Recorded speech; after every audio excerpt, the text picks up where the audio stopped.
saya Demira. Saya siswa Pascasarjana yang baru saja lulus dari UCLA Law. Jadi dulu saya alumnus dari FHUI. Sekarang saya di sini lagi internship selama OPT.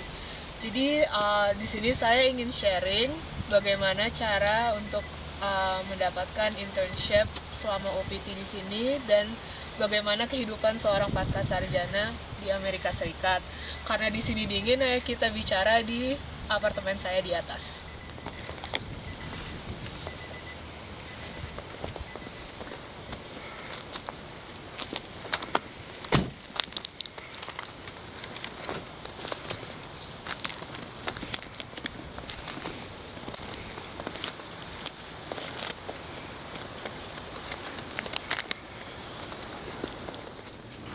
Halo, nama saya Demira.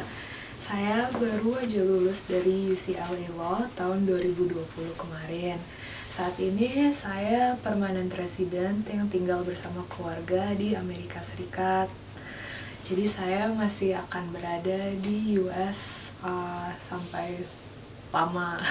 Oleh karena itu saya memiliki kesempatan untuk membantu pelajar Indonesia lainnya yang ingin belajar sekolah di sini. Jadi cerita saja, dulu saat saya sekolah di UCLA Law, saya satu-satunya orang Indonesia di situ. Jadi teman-teman sekelas saya semua itu adalah lawyer-lawyer dari negara maju yang umurnya jauh lebih tua daripada saya sendiri.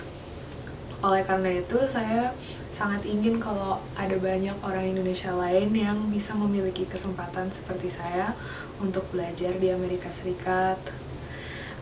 Jadi hal pertama yang biasanya orang pikirkan kalau ingin sekolah di sini adalah pendaftaran.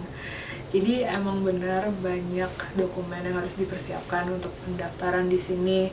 Contohnya adalah sertifikat TOEFL, letter of recommendation, personal letter, kemudian ijazah, transkrip nilai, yang semuanya harus ditranslate ke dalam bahasa Inggris dan harus dievaluasi oleh institusi evaluasi yang akan diberikan detailsnya oleh universitasnya masing-masing. Selain daripada pendaftaran, juga persiapan lain yang harus dipertimbangkan adalah sebelum keberangkatan seperti visa, kemudian living accommodations di sini dan transportasi. Jadi sebenarnya tempat tinggal itu sangat penting di sini. Bisa memilih jadi saya sendiri dulu saya kan tinggal di Los Angeles karena sekolah saya berada di Westwood di Los Angeles, California. Dan di situ tuh semua apartemennya sangat mahal, apalagi karena sekolah saya berada di Westwood, yaitu di antara Beverly Hills dan Santa Monica. Jadi emang tempat yang sangat terkenal di Los Angeles. Jadi dulu pertimbangan saya tuh karena emang semua apartemennya mahal, pokoknya living cost di situ tuh semuanya mahal. Jadi saya memilih apartemen yang dekat dengan sekolah agar bisa jalan langsung ke sekolah. Jadi nggak usah beli mobil, nggak usah naik mobil, nggak usah bayar kos transportasi lainnya. Ini semua tuh kayak ya hal-hal kecil yang harus dipertimbangkan saat mau milih apartemen. Kalau misalnya sekolah di USC itu kan di downtown, itu pertimbangannya adalah harus nyari tempat yang aman karena di downtown itu sering banyak kejadian, banyak kejahatan. Jadi harus tahu daerahnya, mana daerah yang banyak pelajar yang kira-kira aman, mana yang harus dihindari.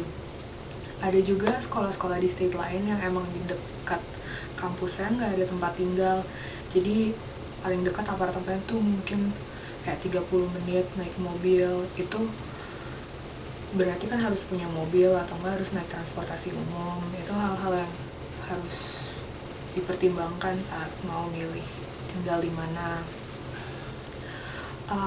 Terus selain itu juga, jadi umumnya tuh sekolah-sekolah di sini, universitas-universitas semuanya pada terima international student, mulai dari yang universitas ranking tinggi sampai ke bawahnya.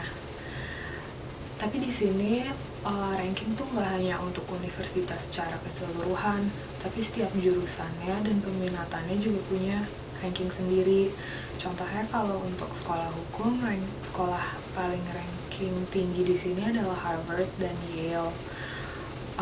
Untuk sekolah saya sendiri, UCLA Law itu ranking nomor 1 di California.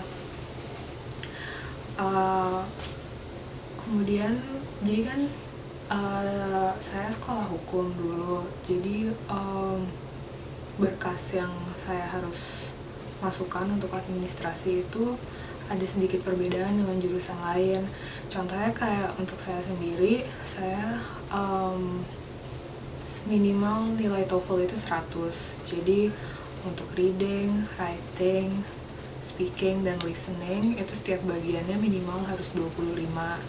Kemudian di PKS 1 saya minimal itu harus 3. Itu kriteria yang diberikan oleh sekolahnya. Dan juga saya harus lulus dari universitas S1 yang terakreditasi. Jadi dulu saya lulus dari FHUI tahun 2018.